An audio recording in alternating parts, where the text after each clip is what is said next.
လူတော်များများကသူတို့ကိုယ်တိုင်မသိဘဲနဲ့သူတို့အသုံးပြုနေတဲ့ laptop ကိုဖြည်းဖြည်းချင်းဖျက်ဆီးနေမိသလိုဖြစ်တတ်ပါတယ်ဒီနေ့ဗီဒီယိုမှာတော့ကျွန်တော် laptop နဲ့ပတ်သက်ပြီးတော့မလုပ်သင့်တဲ့အချက်တွေကိုပြောပြပေးသွားမှာဖြစ်ပါတယ်နံပါတ်1အနေနဲ့ကတော့ laptop မှာပါနေတဲ့ air vent လေဝင်လေထွက်ပေါက်တွေကိုပိတ်မိနေတာပါကျွန်တော်တို့က laptop တွေကိုခေါင်းအုံးတွေစောင့်နေတဲ့အိပ်ယာတွေပေါ်မှာအသုံးပြုမယ်ဆိုလို့ရှိရင်တော့ laptop မှာပါတဲ့လေဝင်လေထွက်ပေါက်တွေကိုပိတ်မိနေတတ်ပါတယ်အဲ့ဒါကတော့ laptop မှာပါနေတဲ့ cooling system တွေကို block လုပ်တယ်လို့ဖြစ်တတ်ပါတယ်ဒီလိုမျိုးဖြစ်တယ်ဆိုရင်ကျွန်တော် laptop တွေနဲ့ဘာတွေဖြစ်လာနိုင်လဲဆိုလို့ရှိရင်အပူအရမ်းမြင့်တက်လာတာတွေဖြစ်နိုင်ပါတယ်ပြီးတော့ performance တွေလည်းကျလာတတ်ပါတယ်နောက်ထပ်ဘာတွေဖြစ်နိုင်သေးလဲဆိုတော့ laptop မှာပါနေတဲ့ hardware တွေကိုလည်းဖြည်းဖြည်းချင်းဖျက်ဆီးသလိုဖြစ်နေတတ်ပါတယ်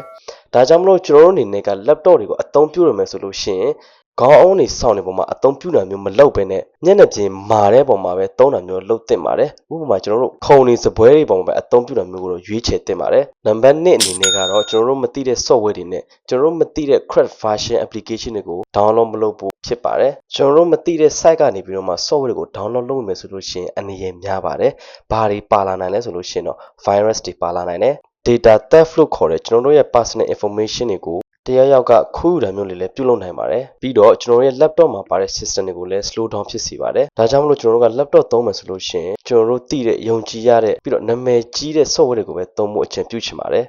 နံပါတ်3ချက်ကတော့ကျွန်တော်တို့အလွယ်တကူလုပ်နေတတ်တဲ့အရာပါကျွန်တော်တို့အသုံးပြုနေတဲ့ laptop ရဲ့ဘေးနားမှာစားတောက်တာတွေပြုလုပ်ခြင်းပဲဖြစ်ပါတယ်ကျွန်တော်အနေနဲ့စဉ်းစားမယ်ဆိုလို့ရှိရင်ဒါကဘာမှမဟုတ်တဲ့ဟာဆိုပေမဲ့တကယ်ဖြစ်လာပြီဆိုလို့ရှိရင်damage အရင်ကြီးတတ်ပါတယ်ဥပမာကျွန်တော်တို့အနေနဲ့ laptop ဘေးနားမှာ coffee တောက်မယ်ဆိုလို့ရှိရင်မဖိတ်ကြရင်ပြဿနာမရှိပေမဲ့မတော်တဆဖိတ်ကြခဲ့မယ်ဆိုလို့ရှိရင်ပထမဦးဆုံးအနေနဲ့ကျွန်တော် laptop မှာပါတဲ့ keyboard ကိုအရင်ဆုံးဖျက်ဆီးနိုင်ပါတယ်အဲ့ဒါထက်ပိုပြီးဆိုးလာနေတာကတော့ motherboard ကိုပါထပ်ပြီးဖျက်ဆီးနိုင်တာပါဒီအပိုင်းအစတွေက laptop မှာပေါတဲ့အဓိကအရေးကြီးတဲ့အချက်တွေပဲဖြစ်ပါတယ်ကျွန်တော်ပြန်ပြင်မယ်ဆိုလို့ရှိရင်ဈေးအများကြီးပေးရတဲ့အစိတ်အပိုင်းတွေပဲဖြစ်ပါတယ် keyboard ကဈေးနည်းနည်းတက်တာလို့ထင်ရပေမဲ့ motherboard ထိပါထိသွားမယ်ဆိုလို့ရှိရင်တော့ computer တစ်လုံးစာလောက်ထိပြန်ပြင်ဆင်ရတာမျိုးတွေဖြစ်တတ်ပါတယ်ဒါကြောင့်မလို့ဘာကြောင့်ပဲဖြစ်ဖြစ်ကျွန်တော်တို့ laptop နားမှာစားစရာတောက်စရာတွေမှတ်ထားတာကအကောင်းဆုံးပဲဖြစ်ပါတယ်နောက်ဆုံးတစ်ချက်ကတော့ကျွန်တော် laptop ကိုတန့်ရှင်းမလုပ်ပေးတာနဲ့ဖုန်းတွေကိုတန့်ရှင်းမလုပ်ပေးတာပဲဖြစ်ပါတယ်ကျွန်တော်ရဲ့ laptop ရဲ့တိဆောက်ပုံက